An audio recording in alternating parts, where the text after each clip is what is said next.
Muy buenos días, mi nombre es Arles Agustín Sánchez y antes de empezar me gustaría recomendarte el canal de mi amiga Luli Limón. Tiene vídeos muy interesantes sobre mitos, leyendas y los peores desastres de la humanidad. A mí en particular su vídeo me fascina, por eso te invito a revisar su contenido y a suscribirte a su canal, no te arrepentirás. También te invito a revisar mi Patreon, podrás ver los diferentes beneficios que tiene cada uno de los niveles. También si deseas que yo te asesore en algún proyecto de Google Engine, puedes escribirme a mi Instagram, o si quieres hacer alguna mejora en un script de Python, también me puedes escribir al Instagram, explicarme un poco sobre qué trata tu proyecto y yo con gusto te atenderé. Obviamente esto tiene un costo, pero es un costo accesible para todos aquellos que sean parte de la comunidad. Muchas gracias por tu atención. Ahora sí vamos a lo que hemos venido en este vídeo. En este vídeo hemos venido a hablar de Can-Minx. Aquí la variable RNJ va a hacer referencia a un CHEI de lo que es la Reserva Nacional de Junín. Vamos a definir la longitud, la latitud, también una geometría como un punto y luego vamos a utilizarlo para poder extraer una imagen filtrando, ¿no?, con respecto al punto, filtrando por fecha, filtrando por metadata y luego simplemente originando una imagen compuesta. Entonces obtenemos una imagen Landsat 8. Esto ya lo hemos explicado en diferentes vídeos, por eso voy al grano y simplemente le voy a dar Map Center Object con respecto al punto. Le voy a dar un zoom de 8. Aquí ya entramos a lo que es la parte que nos va a servir para lo que es Can-Minx. Antes de empezar a explicar qué es Can-Minx, pues hay que tener que definir una muestra.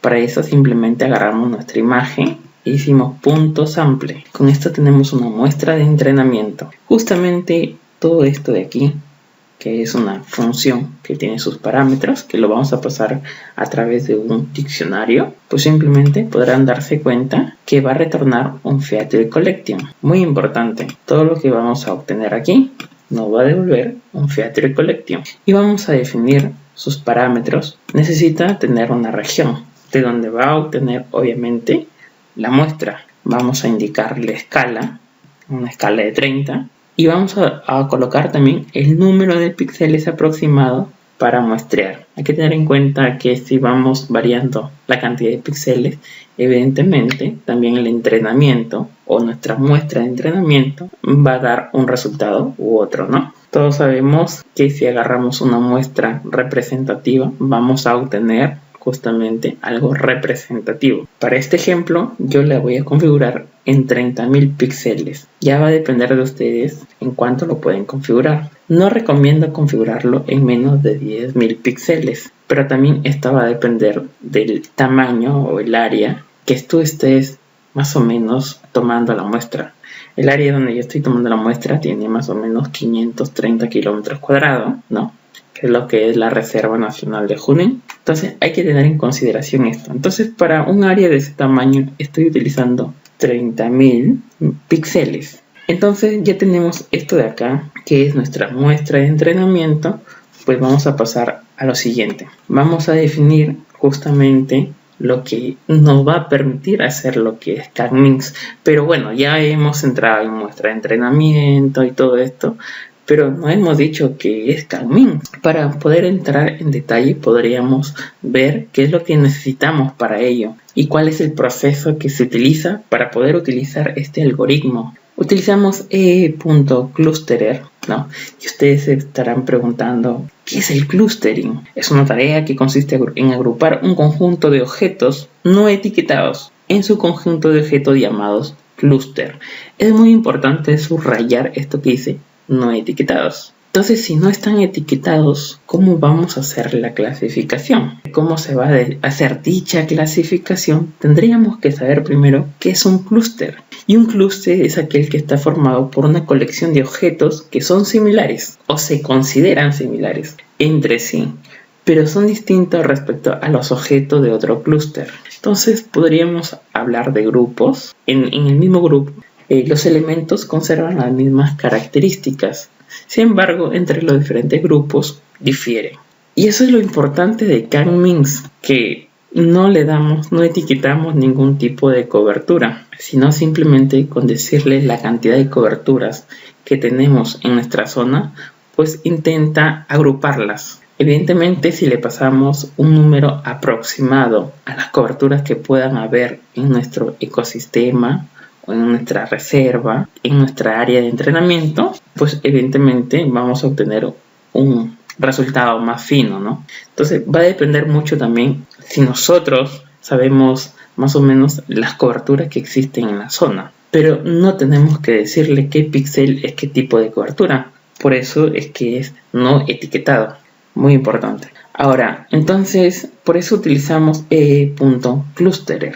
Pero luego decimos .wcagmeans. Entonces vamos a llamar a otra función que le estamos pasando como parámetro el número 6. Este número 6 va a variar dependiendo de tu zona de muestra. Este 6 va a variar evidentemente dependiendo de la muestra de entrenamiento. En mi caso, mi muestra de entrenamiento tiene las siguientes coberturas. Tiene agua, tiene pastizales, tiene bofedales, tiene césped de puna, tiene totorales y tiene suelo desnudo. Entonces, en total son 6 coberturas. Entonces, aquí justamente a lo que es el wcagmeans, ¿no? Le estoy indicando la cantidad de coberturas que hay, 6, más no le digo qué tipo de coberturas, simplemente le estoy diciendo que son 6 coberturas y él lo va a agrupar en dichos grupos. Ahora, muy importante que cuando ustedes lean el término WCAG se le venga a la cabeza lo que es aprendizaje automático. Aquí le estoy dejando como comentario.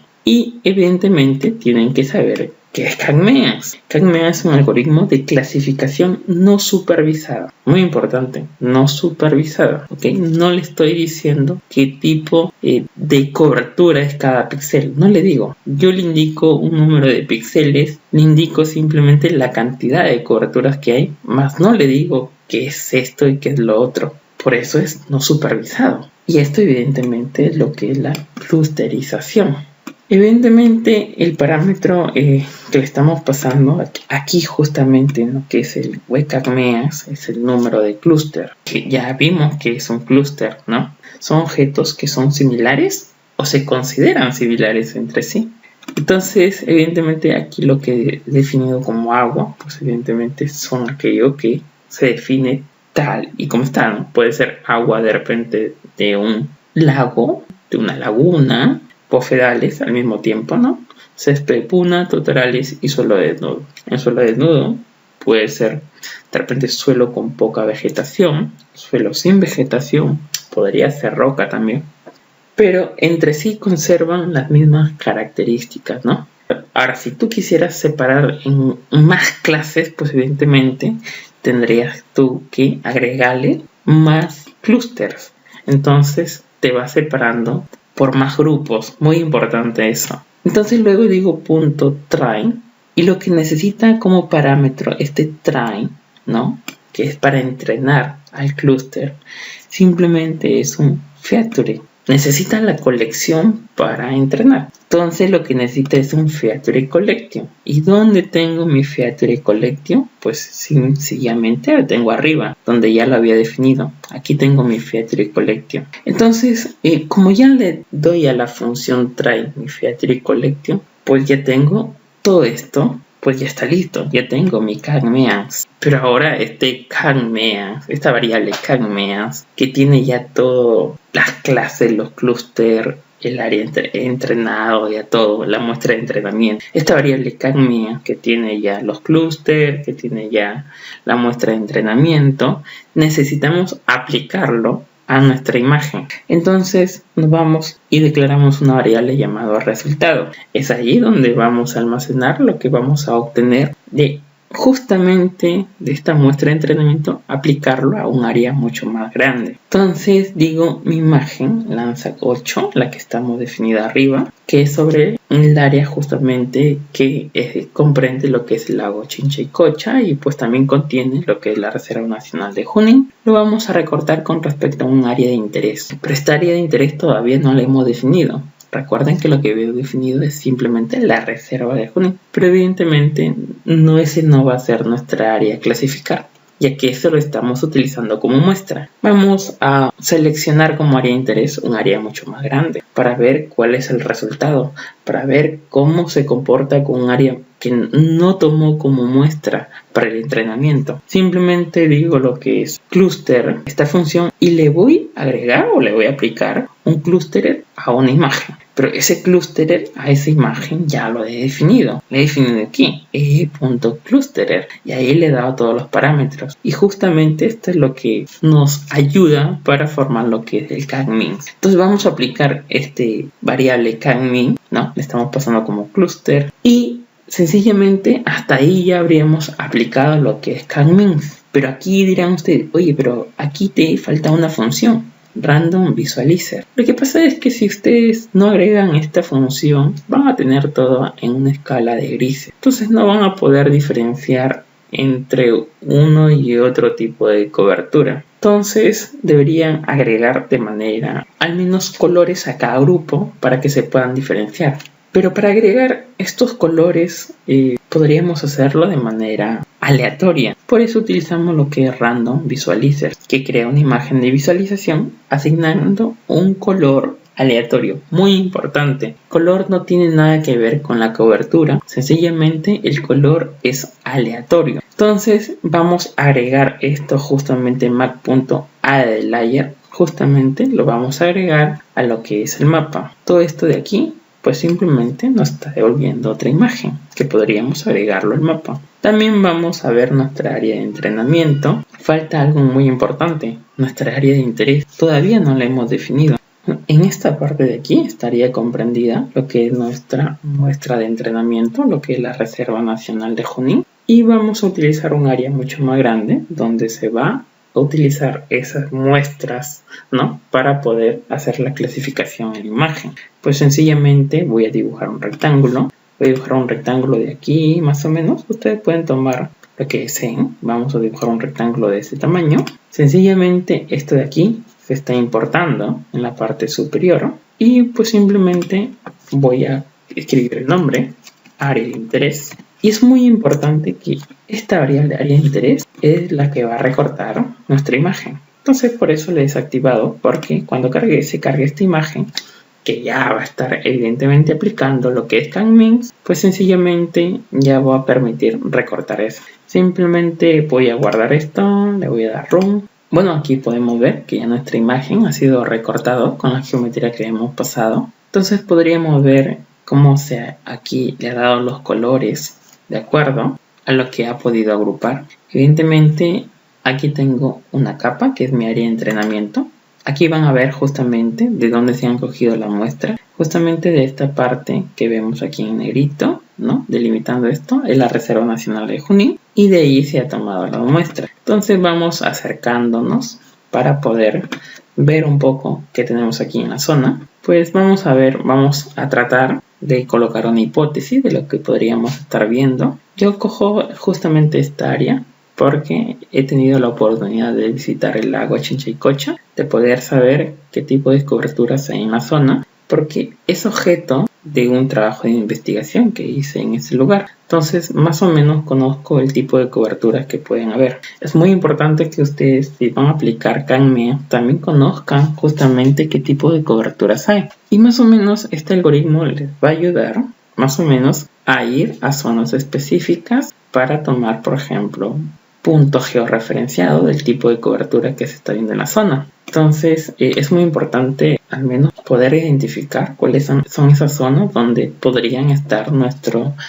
área, o sea, nuestras coberturas de interés. Muy importante. Entonces este algoritmo de aprendizaje no supervisado es muy importante cuando, por ejemplo, el área es muy grande. Por ejemplo, este es un área de 530 kilómetros cuadrados, ¿no? Entonces es un área muy grande. Entonces yo no sabría dónde encontrar tipo de coberturas diferentes para poder georreferenciarlas. Sin embargo, aquí como ya las agrupa, porque yo sé, evidentemente, porque he leído estudios sobre las clases de coberturas que hay en ese lugar, pues evidentemente sé que estas son los tipos de coberturas que hay. Entonces yo dije, por ejemplo, que había césped de puna, que las está agrupando por aquí, en esta zona. Esta zona es donde se encuentra lo que es césped de puna, evidentemente, y vemos que le ha dado un color verde. Podemos ver que nos dice el algoritmo que también en este lugar tiene esas características. Entonces probablemente esto también sea césped de puna. No digo que sea así, simplemente estoy diciendo que es lo que el algoritmo me está tratando de decir. Evidentemente el algoritmo tampoco me dice que esto es césped de puna, ¿no? Simplemente me dice que todo esto que está en verde tiene las mismas características y por tanto las ha agrupado en uno solo, ¿no? Entonces yo estoy tomando como hipótesis que esto de acá es césped de puna. Es una hipótesis que puede ser verdad o puede ser falsa. Justamente esto que tengo en amarillo, así alrededor del lago, mi hipótesis es que podrían ser los bofedales que existen en lo que es el lago Chinchicocha. Esto que está aquí, evidentemente que lo tenemos de color negrito, mi hipótesis es que podría ser el agua del lago Chinchicocha. Evidentemente es muy obvio que es el agua, pero hay que recordar que esto es una hipótesis. No he agregado un índice de agua que me diga que eso es agua, pero evidentemente por lógica intuyo que es el agua. Entonces podemos ver que aquí ya estamos viendo tres tipos de cobertura. Podemos ver que aquí, por ejemplo, tenemos un rosadito menos claro que otro. Entonces el que es menos claro podrían ser los pastizales. Tengo ahí mi cuarta cobertura. Y, por ejemplo, lo que es marroncito podrían ser lo que es suelo desnudo. Ahí está mi quinta cobertura, ¿no? Toda esta parte que está así marroncito, que podemos ver aquí, sería lo que es suelo desnudo. Y ya, pues, esto que está en un color mucho más intenso, un rosado más intenso, podrían ser los totorales, ¿no? Evidentemente, esto no tiene que ser así, es una hipótesis, pero, como te digo, esta área pequeñita, que es mi área justamente de muestreo, se ha aplicado a casi toda la imagen. Y como podemos ver, aquí estoy viendo, miren, me están definiendo algunas lagunas. Entonces me dice que esto también es lo mismo de aquí. Yo sé que esto es agua, entonces esto también es agua, esto también es agua, esto también es agua. Me dice que, por ejemplo, todo esto de acá es césped de puna. Por ejemplo, esto de aquí está amarillo, es lo mismo que esto de acá. Si yo digo que esto es bofedales, entonces en esta zona de aquí también hay bofedales. Por ejemplo, si digo que este rosadito son pastizales, pues aquí también vemos muchos pastizales húmedos. Entonces, esto es una forma de poder ver cómo agrupa, ¿no?, lo que son clústeres, evidentemente, aquellas que tienen características similares. Podrían darte mucho más clases si tú logras identificar otras clases más, ¿no? Por ejemplo, si de repente mi área de muestreo hubiera contenido de repente ciudades, carreteras, ¿no?, otro tipo de coberturas, ¿no? De repente se hubiera hecho una mejor clasificación. Pero ya eso lo dejo a ustedes que prueben con ello. Yo simplemente he considerado las coberturas dentro de la reserva, más no aquellas que están fuera de la reserva, porque hay que recordar que podrían haber, por ejemplo, construcciones, podrían haber, no sé, roca, nube en una imagen. La nube nunca falta en una imagen. Esta es una imagen pues compuesta y que hemos tratado de que en lo posible no aparezca la nube. Pero por ejemplo, si en una imagen hay nube, es otro tipo de cobertura. Vamos a ver lo que podríamos ver aquí en el inspector. Pues simplemente le doy clic aquí, por ejemplo, en lo que es el agua. Vamos a ver qué es lo que me da. Justamente aquí están estos colores. Evidentemente son colores aleatorios que se han dado y han formado esa tonalidad oscura. Podríamos ver aquí que dice clúster 4. Entonces todo lo que tenga esa tonalidad oscurita es parte de lo que es clúster 4. Por ejemplo, yo le doy aquí clúster 4, por ejemplo aquí. Entonces, si yo tengo la certeza de que esto oscuro es agua en mi área de muestreo, pues tengo también que tener la certeza que esto que está aquí también es agua. Por ejemplo, esto de aquí, que son, bueno, por mi hipótesis que viene a ser los bofedales, pues simplemente este color amarillo que tengo aquí también viene a ser lo mismo. Podemos ver que si son el mismo color, pues simplemente son parte del mismo clúster. Muy importante tener en cuenta eso, si no han entendido aún cómo funciona este algoritmo. Pero como podrán ver, son simplemente números y colores aleatorios. No siempre te van a dar estos mismos colores. Estos colores pueden variar dependiendo de la ejecución o del número de píxeles o de la cantidad, por ejemplo, de coberturas que tú le des. Entonces, no necesariamente a ti te deben dar estos colores y no necesariamente tienes que interpretarlo de la misma manera como yo lo estoy viendo, y tampoco necesariamente tiene que ver las mismas coberturas que yo estoy indicando en este lugar. Este vídeo viene patrocinado por mi Patreon. Además, hice una encuesta en mi Patreon donde la lista ganadora era Google Engine con el editor de código. Por eso, la razón de este vídeo, en la cual yo me comprometí a hacer 2 vídeos seguidos sobre la opción ganadora. Por lo tanto, el próximo vídeo que sacaré también será sobre Google Engine con el editor de código. Si te ha gustado mi vídeo, dale me gusta, comenta, comparte, suscríbete a mi canal y también recuerda que podremos estar en contacto persona a persona a través de mi Patreon. Y si deseas un asesoramiento de tu proyecto sobre Google Engine, pues no dudes en escribirme a mi Instagram. Y nos vemos hasta la próxima.